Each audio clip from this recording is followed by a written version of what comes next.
1월 18일 화요일 온라인으로 매일의 묵상에 참여하시는 모든 분들에게 주님의 은혜와 말씀의 능력이 함께 하시기를 축원합니다. 오늘은 창세기 18장을 읽는데 그 가운데 본문 1절에서 5절까지를 함께 묵상하기 원합니다. 제가 읽도록 하겠습니다. 여호와께서 마므레의 상수리 나무들이 있는 곳에서 아브라함에게 나타나시니라. 날이 뜨거울 때에 그가 장막문에 앉아 있다가 눈을 들어 본즉 사람 셋이 맞은편에 서 있는지라. 그가 그들을 보자 곧 장막문에서 달려나가 영접하며 몸을 땅에 굽혀 이르되 내 주여 내가 주께 은혜를 입었사오면 원하건대 종을 떠나 지나가지 마시옵고 물을 조금 가져오게 하사 당신들의 발을 씻으시고 나무 아래서 쉬소서. 내가 떡을 조금 가져오리니 당신들의 마음을 상쾌하게 하신 후에 지나가소서. 당신들이 종에게 오셨음이니이다. 그들이 이르되 내 말대로 그리하라. 창세기 18장은 아브라함과 하나님의 만남을 구체적으로 그리고 있는데 어떠한 방식으로 그 만남이 이루어지고 있습니까? 아브라함이 지나가는 나그네를 정성껏 환대하고 또 섬기면서 부지 중에 하나님과의 조우를 경험하게 됩니다. 이 팔레스타인이라는 그 무더위가 아주 극심한 그 지방의 어느 날 아브라함이 장막문에 앉았는데 마므레 상수리 나무 숲에서 낯선 이들이 나타나지요. 본문의 2절을 보면 아브라함은 하나님이심을 인식하지 못하고 그저 3명의 여행객들이 자신의 장막을 지나가는 것으로 그렇게 생각했습니다. 그런데 아브라함이 그들을 어떻게 대하고 있습니까? 그들을 보자마자 달려나가서 맞이합니다. 그들 앞에 몸을 굽혀서 인사하고 또 자신과 자기의 장막을 그냥 지나치지 말라고 발을 씻고 쉬면서 음식을 대접할 것이니 잠시라도 먹고 갈 것을 청하는 것이죠. 그리고 바로 급하게 장막으로 들어가서 어떤 음식을 준비해 오나요? 떡과 버터와 또 우유를 내오고 기름지고 좋은 송아지를 잡아서 요리로 대접을 합니다. 고대 근동의 문화를 우리가 고려한다고 하더라도 낯선 나그네들에게 이렇게 극진하게 섬기고 환대하는 모습은 낯선 이들에 대한 이 따뜻하고 열린 그 아브라함의 마음을 우리가 느낄 수가 있는데요. 이러한 환대와 웰컴은 이미 내가 알고 가까운 이들에게만 행하는 것이 아닙니다. 나에게 돌아올 보상과 유익을 바라고 하는 투자도 아니고요. 잘 모르는 이에게도 나의 개인적인 시간과 또 공간, 마음을 들여서 섬기는 것이죠. 어쩔 수 없이 위험을 감수해야 하고요. 쓰지 않아도 될 힘과 에너지를 낭비해야만 하는 그러한 행위가 환대입니다. 그러면 왜 그런 환대를 낯선 이들에게 하는 걸까요? 그들의 입장에서, 그들의 자리에서 그들이 무엇이 필요한지를 분명하게 느끼고 그것을 볼 수 있기 때문입니다. 예수님께서 말씀하신 그 선한 사마리아인의 비유를 우리가 생각을 해보면요.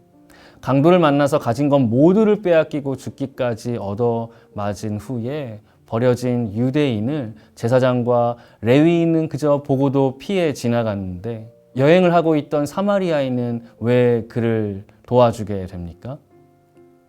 누가복음 10장 33절과 34절을 함께 봅니다. 제가 읽겠습니다.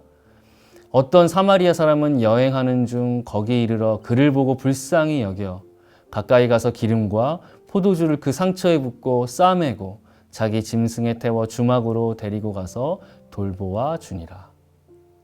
이 사마리아인은 그 유대인을 보고 불쌍히 여겼습니다. 측은지심을 품었던 것이죠. 강도 만난 유대인이 처한 상황을 그저 나와는 상관없는, 더구나 선민의식 때문에 사마리아인들을 정죄하고 배척하는 그 유대인의 위기가 아니라 나의 위기로 여겼기 때문입니다. 내가 아니라 상대방의 자리에 섰을 때 진정한 측은지심과 환대, 섬김이 가능한 것이죠. 이러한 환대와 섬김은 사실 주님의 명령이기도 합니다. 마태복음 7장 12절에서 무엇이든지 남에게 대접을 받고자 하는 대로 너희도 남을 대접하라. 이것이 율법이요 선지자니라 라고 말씀을 하시는데요. 환대를 받고자 하는 그대로 다른 이를 섬기고 환대하는 것, 바로 이것을 우리는 황금률이라고 하죠. 여기에 더해서 누가복음 14장 13절과 14절에서는 잔치를 베풀 때 몸이 불편하고 가난한 이들을 초대하라고 합니다. 왜냐하면 갚을 것이 없는 이를 환대하면 주님께서 보시고 나중에 우리가 주님 앞에 설 그때에 그것을 기억하시기 때문입니다. 처음 보는 나그네들의 입장에서 그들의 필요를 채워주려고 극진히 환대했던 그 아브라함은 자신도 모르는 사이에 하나님을 섬길 수 있었습니다. 그 후에 아브라함은 아들 이삭에 대한 약속을 받을 수가 있었고요. 그리고 소돔에 대한 심판에 관해서도 듣게 됩니다. 그러자 아브라함은 하나님께 소돔을 위해서 변론을 하는데요. 소돔에 만일 의인 50명이 있다면 그 성읍 전체를 심판하는 것이 부당하지 않느냐는 것입니다. 그리고 계속해서 그 수가 내려가더니 의인 10명을 함께 심판하는 것은 하나님에게 정의로운 것이 아니니까 심판을 거두어 달라고 청하지요. 말하자면 소돔을 위해 중보 기도를 올린 것인데, 이것도 마찬가지로 아브라함이 하나님의 심판이 이제 임박한 소돔 사람들을 위해서 그들의 입장에서 하나님께 간구하는 것입니다. 원래 기도가 하나님의 입장에서 나를 돌아보고 또 나의 뜻을 하나님의 뜻과 맞추는 과정인데요. 중보는 한 발 더 나가서 제3자의 자리에서 그를 위해 변론하고 하나님께 구하는 그러한 작업입니다. 돌이켜보면 저도 지금까지 수많은 분들의 따뜻하고 선한 환대와 중보 기도를 통해서 성장하고 어려움을 견디면서 극복할 수가 있었는데요. 사실 그 누구도 자신의 힘만으로는 살 수도 없고 또 위기와 어려움을 극복할 수도 없지요.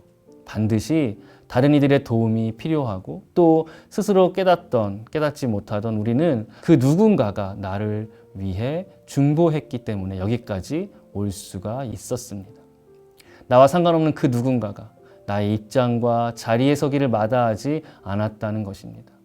그리고 그러한 환대와 중보에 예수 그리스도께서 본이 되시고 그 중심에 계신 것이죠. 바라기는 그리스도께서 본이 되시고 나를 위하여 행하신 그것처럼 또한 지금까지 수많은 분들이 나를 환대해 주시고 또 중보했듯이 내가 먼저 다른 이들의 입장에 서서 그들에게 따뜻한 섬김과 환대를 베풀고 또 그들을 위해서 마음을 다해 기도할 수 있기를 소망합니다. 특별히 코로나 때문에 위기에 처한 많은 이들에게 우리의 환대와 중보 기도가 그리스도의 향기와 위로 또 새 힘으로 전해지는 복된 한 해 2022년이 되기를 진심으로 축원합니다. 기도하겠습니다.